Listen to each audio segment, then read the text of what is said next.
Animes que tienes que ver antes de morir. Número 7. Little Witch Academia. En esta ocasión te presento a Akko Kagari, una chica entusiasta y carismática que se enamora del mundo de la magia en un espectáculo que vio cuando era pequeña. Asistiendo a la escuela de brujas, se enfrentará a diversos problemas al no ser capaz de controlar la magia.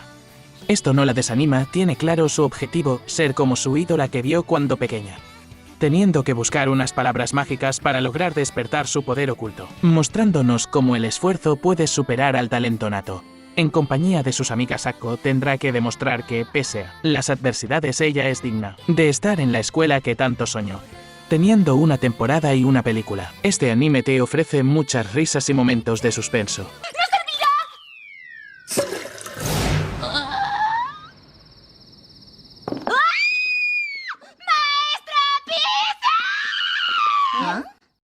Anda, dale una oportunidad.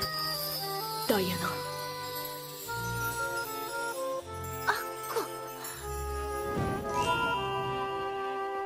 どうして今まであなたに冷たくしてしまったのかしら。え？あなたが好きよ。いや、言わせないで。